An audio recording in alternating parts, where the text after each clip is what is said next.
네, 북한이 지난 4일 탄도미사일을 발사한 지 이틀 만인 오늘 동해상으로 단거리 탄도미사일 두 발을 또다시 발사했습니다. 한반도에 재전기한 미국의 핵 추진 항공모함에 반발하는 무력 시위로 해석이 되는데요. 긴장감이 높아지고 있는 한반도 상황과 함께 우리 군의 대응 체계를 점검해보는 시간 마련했습니다. 신종우 한국국방안보포럼 국장과 함께 분석해보도록 하겠습니다. 안녕하십니까? 안녕하세요. 네. 북한이 이렇게 자주 미사일을 발사한 적이 있나 싶을 정도로 이틀 만에 또다시 두 발을 오늘 발사했습니다. 먼저 그 배경을 한번 짚어볼까요? 지금 과거는 좀 많이 상황이 틀립니다. 우크라이나 전쟁이라든지 코로나 사태로 세계 경제가 휘청한 상황에서 북한에 대한 관심도가 좀 많이 떨어진 상황이에요. 네. 북한은 과거부터 긴장을 통해서 반대급부를 얻어야 되는데 그 기조는 버리지 못하고 있고 이례 없는 도발 강도를 좀 높여서 긴장 강도를 좀 더 높여보겠다. 그런 전략을 계속 유지하고 있는 것으로 보여집니다. 조금 더 관심을 이제 북한 쪽으로 끌어오기 위해서라는 차원으로도 해석이 되는데 지금 그 레이건호가 동해로 다시 들어오지 않았습니까? 이거에 대한 반발로도 저희가 읽을 수 있을까요? 오늘 사격은 레이건호의 반발로 무력 시위를 보여지고요. 북한이 중거리 탄도미사일을 쏜 이상 강도를 계속 높여야 되는데 단거리를 오히려 줄여버렸잖아요. 네네. 그럼 결국은 이제 항모 레이건 하면 회항이 오늘 북한의 도발의 원인이라고 보여집니다. 오늘 이제 발사한 장소가 평양 삼석 일대라고 해서 다소 좀 생소한 지형으로 보입니다. 이 지형에서 발사했다는 것도 어떤 특별한 의미가 있을까요? 삼석도 저도 좀 들어보지 못한 장소이긴 한데요. 네.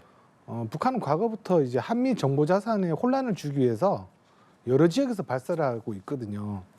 과거에 보면은 이제 동창리에서 발사를 준비하면서 남쪽에 있는 이동식 발사대가 움직인다든지 그런 모습을 보이고 있는데 이례적인 장소를 택한 이유도 뭐냐면 한미 정보당국의 감시망을 피해서 이런 장소 기습 발사를 통해서 또 충격 효과를 좀 더 노리려는 의도가 아닌가 생각됩니다.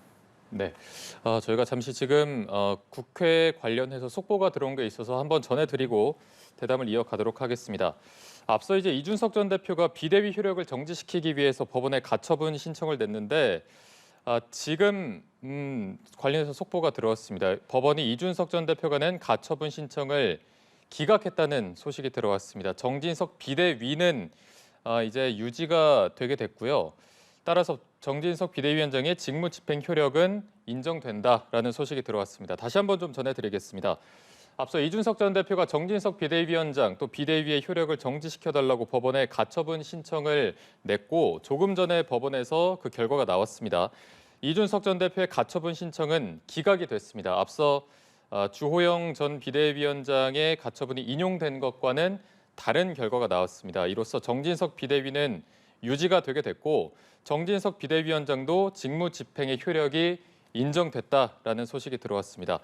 관련해서 추가로 들어오는 소식은 저희가 들어오는 대로 다시 전해드리도록 하겠습니다.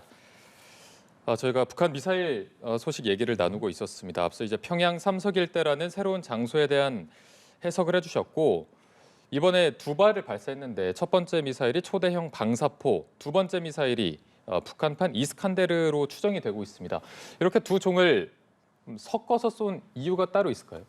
첫 번째 350여 킬로 날아간 거는 초대형 방사포 수도 있고 방사포 여러 발 쏴야 되잖아요. 네. 그러니까 아마 그거보다 사거리가 짧은 이제 사거리가 조금 유사한 이제 KN-24 북한판 에이테크스로 좀 보여지고 사거리 좀 이제 800 길게 날아간 것은 KN-23 북한판 이스칸다르를 최대 사거리로 발사한 것 같은데요.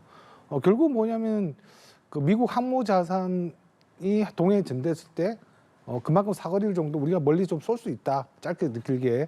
그런 이제 능력을 좀 과시하려고 오늘은 단거리지만 사거리를 좀 더 길게 한 발사도 이루어진 것으로 보여집니다. 그렇다면 이제 결국에는 ICBM이나 잠수함 발사 탄도미사일 SLBM 혹은 7차 핵실험에 대한 얘기가 계속해서 나오고 있거든요. 이 정도로 북한이 계속해서 미사일 도발을 하는 것은 조만간 이제 핵실험도 감행할 것이다라는 분석이 많이 나오는데 앞으로의 도발 수위는 어떻게 예상하십니까? 예, 그렇죠. 그러니까 중거리 탄도미사일을 5년 만에 일본 열도 상공을 넘기는 이제 초강도의 도발을 했는데 그다음에 당연히 ICBM 이어지고 그다음에 핵실험을 통해서 미 본토를 핵 공격할 수 있다는 능력을 보여줘야 되는데 네. 화성 17이 아직까지는 미완성이 됐어요. 그러다 보니까 중거리 탄도미사일을 다시 일본 열도를 넘기는 도발을 한 후에 핵실험을 할 가능성도 높은데 뭐 대충 미국 쪽에서는 11월 정도 초로 뭐 핵실험을 예견하고 있습니다. 이걸 보여줘야 되는데 네. 화성 17이 아직까지는 미완성이 됐어요. 그러다 보니까 뭐 중거리 탄도미사일을 다시 일본 열도를 넘기는 도발을 한 후에 핵실험을 할 가능성도 높은데 뭐 대충 미국 쪽에서는 11월 정도 초로 뭐 핵실험을 예견하고 있습니다.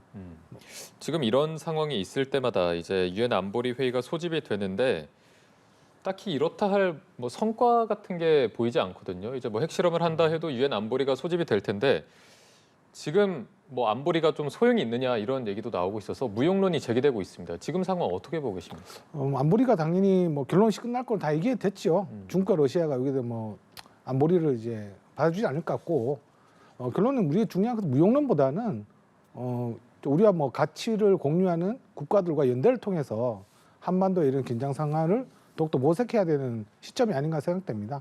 무용론보다는 하여튼 국제사회 연대는 계속 중요한 문제니까 중국과 러시아가 반대를 하더라도 계속 그 한국 나름대로 노력은 계속해 나가야겠죠. 결국에는 이제 전 세계가 7차 핵실험을 좀 언제 단행할 것이냐에 쏠리고 있는 것 같습니다. 앞서 이제 우리 정부가 밝히기를 10월 말에서 11월 8일 그러니까 중국 당대회가 끝나고 미국 중간 선거 이전에 좀 할 것이다라고 했는데 실제로 그때 할 거라고 보십니까? 과거에는 이제 중간 선거, 그러니까 미국의 좀 정치적으로 상황이 있을 때 미국 국민 여론들이 북한을 왜 이렇게 제대로 관리 못하느냐 하면서 그 미국 현 정부를 좀 흔들기 위해서 그렇게 했었는데 네네. 요즘은 좀 많이 달라졌어요. 그렇게 지금 미국 국민들이 어떤 북한 위협에 대해서 과거와 달리 그렇게 반응을 안 한다는 거죠. 관심도가 많이 떨어진 건가요? 엄청 떨어진 거죠. 그래서 북한 입장에서는 지금 5년 만에 이런 초강도 도발을 한 걸로 일단은 관심을 일단 끌어내 성공을 했어요. 근데 앞으로의 북한의 도발이 어떻게 이어질까를 좀 봐야 될 것 같아요. 당장 뭐 어차피 북한도 미국 내 국민들의 여론을 흔들기 위해서 계속 압박의 수위를 높일 거 예상되는데 다음 도발이 어떻게 될지는 좀 지켜봐야 될 것 같습니다. 그럼 다음 도발이 이제 미국 측이 조금 예민하게 반응하는 ICBM 같은 걸로 도발을 한다면 중간 선거 이전에 조금 더 관심이 더 돌려지는 그런 효과도 더 있을까요? 물론 있겠죠. 하지만 핵실험이 돼서 이어진다면 끝나버린다면 북한 더 이상 보여줄 게 없잖아요. 네네. 긴장을 계속 높여야 되는데 핵실험 카드는 거의 마지막일 거예요. 그러니까 핵실험 다 전에 할 게 뭔가 그 도발의 강도가 좀 주목이 되는 겁니다. 예. 네. 이와 관련해서 이제 우리 군 당국도 미사일 대응 사격을 했습니다. 이와 관련해서 지금 또 논란이 벌어지고 있는 게 현무 2C 낙탄 사고가 계속해서 되고 있습니다.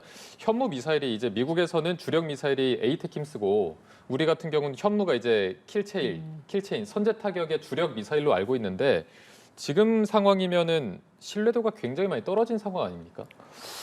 일단 뭐 정확한 조사를 해봐야 될 것 같아요. 해봐야 될 것 같고 이제 물론 이제 지금 워낙 초기 단계에서 추락을 해서 정확한 사고 원인은 좀 알 수는 없는데 일단 무기 체계로서의 신뢰성은 뭐 과거에도 한번 현무 2A가 추락한 적이 있고 이번엔 거의 신형 미사일이에요. 현무 2C라고 하는 네네. 좀 사거리 연장형인데 한 1,000km가 더 늘어난 거죠. 800에서 1000km 날아가고요. 현무 2A가 300km 날아갑니다. 뭐 약간 미사일 구조도 좀 틀리는데 네. 이게 좀 이번에 어이없이 이제 낙탄 사고가 나서 이제 무기체계 전반을 좀 검사 중에 있는데요. 결론을 빨리 원인을 찾아야겠죠. 이게 동해상으로 전방으로 미사일이 나가야 되는데 후방으로 발사된 거 아닙니까? 또 탄두는 폭발하지 않았고 추진체에서 이제 불이 나면서 이제 많은 분들이 또 SNS에 올린 그 화면이 좀 공유가 된 것 같은데 이게 만약에 특정 장치의 결함이다라고 한다면 아까 말씀하신 대로 이제 배치된 지 얼마 되지 않지 않았습니까? 어떤 점이 문제였다고 저희가 해석해 볼 수 있을까요? 일단 유도부나 뭐 조종이나 유도 똑같은 말이죠. 유도부나 아니면 추진부, 개통 여러 가지 있었는데 오늘 뭐 김승환 합참의장이 얘기했지만 정확히 어떤 장치라고는 단정 얘기는 하지 않았어요. 하지만 이제 현무 미사일 같은 경우는 좀 이제 개발 당시부터 약간 이런 문제가 예견이 됐었죠. 왜냐하면 이런 현무 미사일 같은 경우는 보안을 요구한다는 이유로 해서 개발하는 그 국방과학연구소와 또 특정 업체 제작사가 하나만 이렇게 생산하는 무기체계입니다. 그러니까 다른 무기체계에 비해서는 우리가 품질 검사라고 하잖아요. 그 과정이 다른 무기체계보다는 상당히 간략하고 생략이 돼 있어요.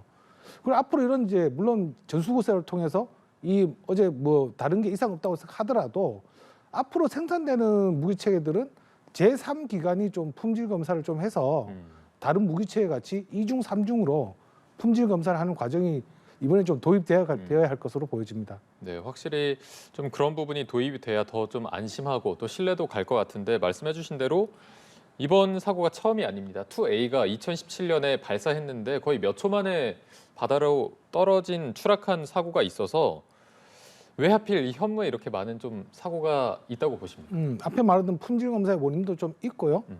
그 뭐 이런 무기체계들이 새로 개발되고 많이 사격을 하지 않다 보니까 뭐 제대로 된 부품을 좀 걸러내지를 못한 것 같아요. 이번에 사격할 때도 보면 좀 아쉬운 부분이 좀 많이 있죠. 네네. 왜냐하면 이제 뭐 화재 사고 난 게 이제 뭐 다른 말씀하셨지만 다른 것이 불탄 건 아니고 그 추진체가 워낙 고체 추진체가 많이 남아 있다 보니까 화염이 좀 순식간에 난 건데 그 다음에 이어서 이제 이제 안전을 또 확인하고 뭐 피해가 없음을 또 확인하고 또 이제 재사격을 했는데 여기까지 좀 잘한 것 같아요. 물론 북한이 이제 5년 만에 초강도 도발을 했기 때문에 군의 대응 모습 보여줘야 하지만 지역 주민들에게 좀 알려주는 좀 세심한 배려는 조금 부족했던 것으로 생각이 됩니다. 네, 사고 후 한 7시간이 지나서야 어떤 명확한 사건이 드러났기 때문에 이 부분에 대해서 말씀해 주신 대로 좀 명확한 좀 개선이 있어야 될 것 같고요. 예. 어쨌든 우리가 북한의 미사일이 발사된 거에 대응해서 대응 차원에서 발사한 건데 이런 사고가 났다는 거는 조금 체면을 구겼다라고 볼 수밖에 없겠네요. 그렇죠. 어제 발사한 미사일 보면 에이테크스는 최대 사거리가 300km밖에 날아가지는 않고요. 네. 이번에 현무2C는 사거리가 800km 정도 이상 날아가는 것도 있는데 그 해안의 공군 비행장 해안가에서 북한이 미사일을 발사한 발사 원점인 자경도까지는 한 사거리가 400km 좀 넘더라고요. 결국 어제 군이 보여준 모습은 좀 북한 전역을 타격할 수 있는 현무2C가 이번에 처음으로 공개를 해서 군의 원점 타격 능력을 국민들에게 보여주고 게다가 이제 북한에 대한 경고성 차원을 하려고 했는데 그게 실패하다 보니까 이번 대응은 군이 체면을 많이 구긴 셈이 된 겁니다. 네. 이제 국감장에서 합참이 밝힌 바에 따르면 북한의 도발에 이렇게 대응하기 위해서 핵 WMD 대응 체계에서 한국형 삼축 체계로 전환을 해서 이제 각각의 목적과 개념을 명확히 구분하겠다, 좀 더 능력을 강화하겠다 밝혔는데 이 둘의 차이가 정확히 어떤 건가요? 예, 그 핵 WMD 대응센터 같은 경우는 진짜 모호하죠, 상당히 대응을 하겠다고 하는데 좀 더 광범위한 개념인가요? 약간 모호하면서 또 광범위한 개념이고 물론 그 안에 삼축체가 녹여 있긴 녹여 있습니다. 삼축체계라는 것은 다 아시는 바와 같이 킬체인, KAMD, 그다음에 그 KMPR, 대량 응집 요 3단 3개로 되는데 이런 내용을 좀 구체적으로 하면서 킬체인에 보면은 선제 타격 개념이 좀 들어 있어요. 이다 보니까 좀 더 공세적으로 북한의 핵과 미사일 위협에 대비하겠다는 그런 모습을 좀 보여주기 위해서 명칭을 좀 바꾼 걸로 보여집니다. 네. 이제 확대해서 조금 더 개편해서 그 부분에 조금 더 집중적으로 모호한 개념을 조금 더 명확히 한다는 것 같은데 만약에 확대해서 개편한다면 어떤 점이 조금 더 보강이 돼야 한다고 생각하십니까? 지금 보완할 거 많아요. 좀 위성이라든지 킬체인의 가장 큰 핵심은요. 현무가 아닙니다. 우리가 상식적 현무라고 알고 있는데 네. 적을 먼저 보고 적을 파괴해야 되잖아요. 그래서 감시 정찰 위상 자산이 상당히 중요한데 아직까지 우리가 좀 제대로 된 우리 군의 군사용 감시 정찰 위성이 없어요.